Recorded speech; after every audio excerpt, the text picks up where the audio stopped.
Good evening, good morning, good afternoon. Namaste again. I am continuing the chapter 4, that I have continually reading since a couple days, on how to be happy all the time by Paramahansa Yogananda. Chapter 4 on learn to behave. This one will be, as we go, I start reading. Never can I thank my teacher enough for constantly saying to me, learn to behave. I discovered I could see myself reflected more clearly through others' minds, especially through my master's prejudiced mind, than through my own hazy understanding. I began to associate with calm minds and to ask them how it looked from their mental perceptions, for I found there was a difference between what I thought others thought of me and what others actually thought of me in their inner minds. It takes a lot of courage to risk a word battle or other trouble just for telling people their faults. That is why most people are afraid to criticize you to your face. Most people bite you behind your back and silently criticize you in their own minds. Your intimate friends do not criticize you openly for fear of offending you, but they criticize you inwardly, as you know, as you do them. If you want to know what your friends think about you, behave perfectly and keep constantly improving yourself by being unselfish, wise, calm, meditative, fearless, sweet, sincere, courteous, methodical, true to your word, and unafraid to be firm, and your friends will be so overwhelmed by your goodness that they will think and talk loudly about what you are. Learn to make yourself behave and be happy, and you will influence all the people you meet to be well behaved and happy.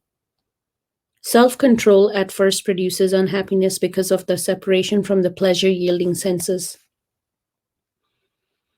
After self control ripens, however, the soul begins to experience finer happy perceptions and to enjoy itself far more than when it lived identified with sense pleasures. The devotee, suffering from fear of feeling an emptiness, must realize that renunciation is not at all an end in itself. Rather, it is a means to an end and teaches one to shift the attention from lesser sense pleasures to deeper soul pleasures. Never dwell on the thought of your shortcomings. Recall, instead, the memory of good things you have done and of the goodness that exists in the world. Convince yourself of your innate perfection. Thus, you will find yourself drawn to remember your eternal nature as the child of God. The only worthwhile accomplishments are not those we achieve outwardly, but the victories we win over ourselves. Let us create inner dwellings of beautiful qualities, erecting them in valleys of humbleness, where gather the rains of God's mercy and of other people's good wishes for us. Divine grace can make fertile the most arid heart, transforming its brown desert into a verdant garden of inner happiness and peace. If you want to be loved, start loving others who need your love. If you expect others to be honest with you, then start by being honest yourself. If you want others to sympathize with you, start showing sympathy to those around you. If you want to be respected, you must learn to be respectful to everyone, both young and old. If you want a display of peace from others, you must be peaceful yourself. If you want others to be religious, start being spiritual yourself. Whatever you want others to be, first be that yourself. Then you will find others responding in like manner to you. It is easy to wish that others would behave perfectly toward you, and it is easy to see their faults. But it is very difficult to conduct yourself properly and to consider your own faults. If you can remember to behave rightly, others will try to follow your example. If you can find your own faults without developing an inferiority complex and can keep busy correcting yourself, then you will be using your time more profitably than if you spend it wishing others were better. Your good example will do more to change others than your wishing, your wrath, and your words.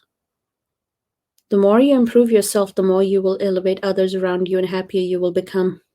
The happier you become, the happier will be the people around you. Stagnant people are unhappy. Extremely ignorant people scarcely know how it feels to be either happy or unhappy. It is better to be unhappy about your own ignorance than to die happily with it. Wherever you are, remain awake and alive with your thought, perception, and intuition, ever ready to appreciate the exemplary conduct and to ignore bad behavior.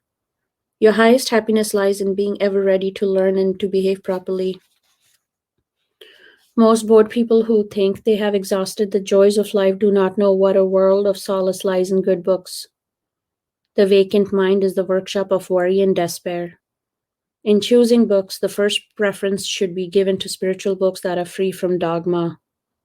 In studying, you must master one subject or more, but you should also know something of every other subject, including botany, logic, astronomy, music, languages, and politics. The study of physiology is important. Read a good scientific magazine every month. Reading is the best indoor intellectual sport. It keeps your mind busy and your intellect exercised. 1 or 2 hours daily reading will give any person a liberal education in 10 years. If he chooses worthwhile books, don't waste time and injure your mental faculties by reading purposeless or trashy books. Not to cultivate a genuine interest in books is to miss the heritage of ages. If you cannot get along with friends and the world, read books and keep company with those silent friends who have power to comfort and inspire. Those who are socially inclined will find a new power to help humanity through the lessons of books written by noble and gifted people.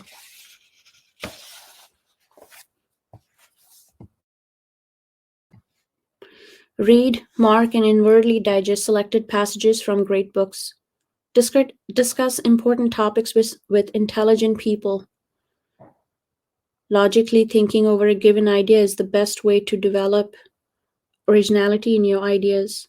When thinking, keep your eyes closed and your mind wholly concentrated on the subject of your study. Do nothing with only half attention or half-heartedly. Good books are your perpetual silent friends.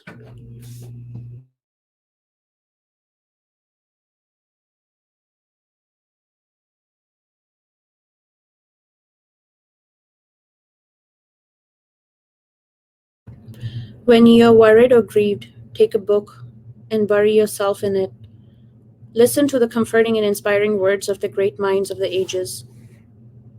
If you read spiritual books, choose those that contain self-realization. Such books as the Bible and the Bhagavad Gita should not be read as you would read a novel. Read a passage, think about its meaning, and meditate on its truth. They try to live the truth in life. Then try to live the truth in life.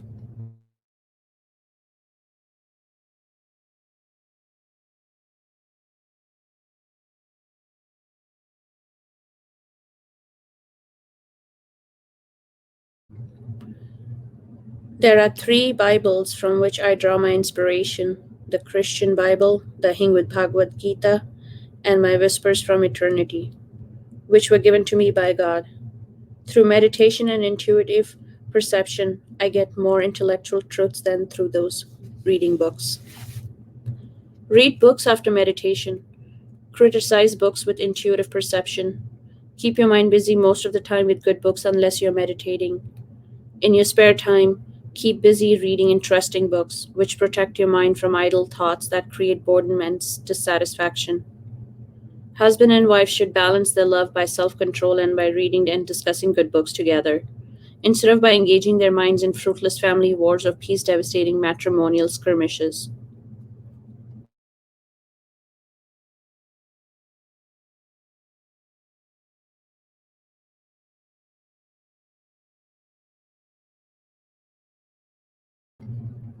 If you want to be happy, learn to live alone and to plunge into introspection about every experience: good books, problems, religion, philosophy, and inner happiness. Contented, self chosen habitual seclusion is the prize of real happiness. When you're forced into a crowd of talkers, retire within the cell of your deep thoughts and enjoy the peace of your inner fountain of silence. Don't joke too much. I myself, as you know, like a good laugh. But if I make up my mind to be serious, no one can make me even smile. Be happy and cheerful above all inwardly. Be outwardly grave, but inwardly cheerful. Don't waste the perception of God's presence acquired in meditation by useless chatting. Idle words are like bullets. They riddle the milk pail of peace. In devoting time unnecessarily to conversation and exuberant laughter, you'll find you have nothing left inside. Fill the pail of your consciousness with the milk of meditative peace, then keep it filled. Joking is false happiness. Too much of laughter riddles the mind and lets the peace in the bucket flow out, wasting it. Meditate regularly. You will find a joy inside that is real. You will then have something you can compare to sense pleasures. That comparison will automatically make you want to forsake your sorrow burdening bad habits, sorrow producing bad habits. The best way to overcome temptation is to have something more fulfilling with which to compare it. Never let your mind be seduced by restlessness through joking too much, too many distractions, and so on. Be deep. As soon as you succumb to restlessness, all the old troubles will begin to exert their pull on the mind once again. Sex, wine, and money. Of course, a little fun and laughter is good occasionally, but don't let mindedness possess you.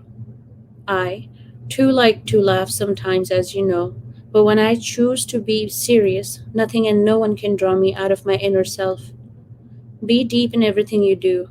Even when laughing, don't lose your inner calmness. Be joyful inside, but always inwardly a little withdrawn. Be centered in the joy within. Dwell always in the self. Come down a little bit when you have to eat or talk or to do your work. Then withdraw into the self again. Be calmly active and actively calm. That is the way of yogi.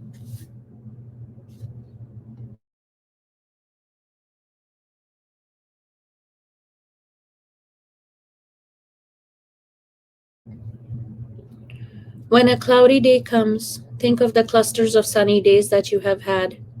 When the blues come, make you feel that they are going to take a permanent lease on your life. Think of the numberless days of happiness which you have enjoyed in the past. It is in gratitude to the giver of all the gifts to forget the healthy smiles enjoyed for 50 years just because you have been sick for 6 months. There is no sense in unbalancing your mind and forgetting years of happiness by taking too seriously the sorrows of few weeks or few months. Be not afraid of this temporary mortal ignorance, for within your soul lies buried the unopened mine of wisdom of God. Since you are made in His image, all His wisdom and happiness lie hidden somewhere in the disorganized cellar of your subconsciousness.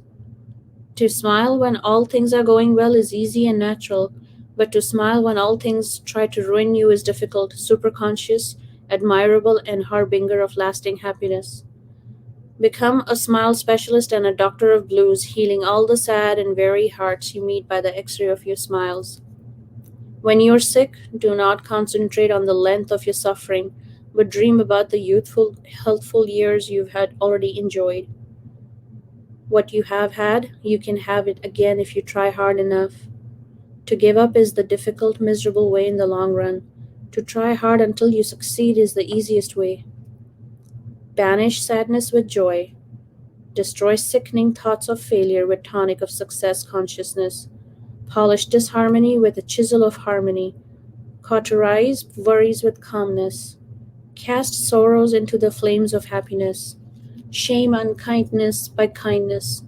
Dethrone sick thoughts and place King vitality on the throne of right living. Banish restlessness and ignorance from the shores of your mind.